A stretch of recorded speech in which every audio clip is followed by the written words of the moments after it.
Hello, Gabby student. Welcome back. For those who do not know me, I'm Alicia, your virtual Gabby coach. I'm here to support your Gabby training along with your own personal Gabby coach. In this video, we will be looking at the simple past verb tense.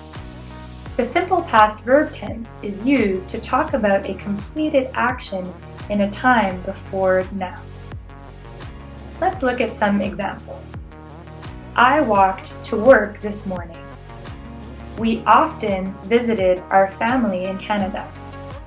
She played the piano a long time ago. When we use the simple past, the action we are talking about can be in the recent past or the distant past, and the duration or how long the action takes is not important. As you can see in the examples I've given you, to form the simple past, we add ed to most regular verbs. There are exceptions to this, and now I will show you the three most common irregular verbs that we use in the simple past. Number one, the verb to do becomes did in the simple past. For example, I did my self-training yesterday. Number two, the verb to go becomes went in the simple past. For example, he went to the cinema last week. And number three, the verb to be becomes was or were in the simple past. For example, she was a student last year, or they were students last year.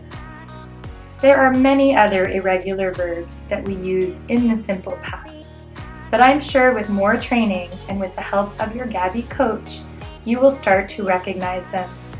The ones that I've just shown you are the most important and most useful for you right now.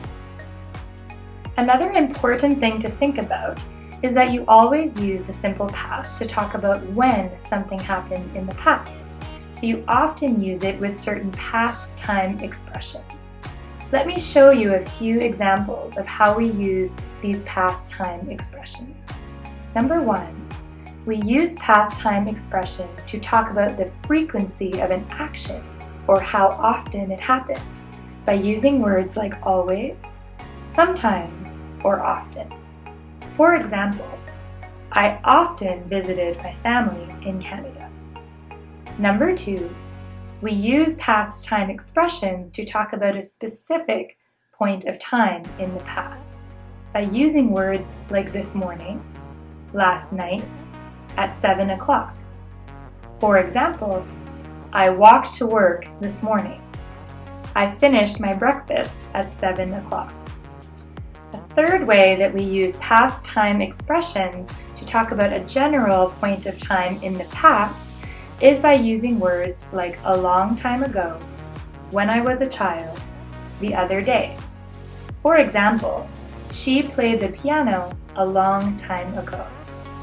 You will often hear English speakers use the word ago, talk about the distance in the past.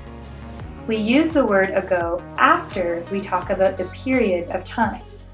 For example, 1 month ago, 3 minutes ago, 4 years ago. Now, let's move on to some practice. I'm going to ask you a question.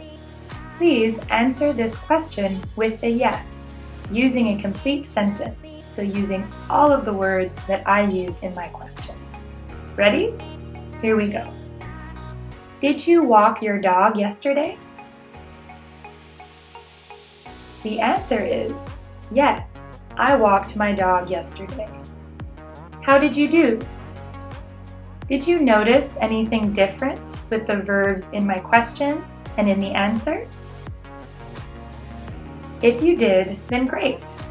When you ask a question or you answer someone with a no using the simple past, you always use the verb did plus the base of the main verb. Did you walk your dog yesterday? Yes, I walked my dog yesterday. Let's try again. I'm going to ask you another question. Please answer once again using yes. Here we go. Did you play the piano when you were a child? The answer is yes, I played the piano when I was a child. Great! Now let's try one more example. This time, I'm going to ask you a question. Please answer with a no. Ready? Here we go. Did you visit Canada last year? The answer is no, I didn't visit Canada last year. Remember, in the negative form, just like in the question form, you use the word did as well as the base of the main verb. Great! Now you can use what you've learned today in your own self-training as well as with your Gabby coach in your live training.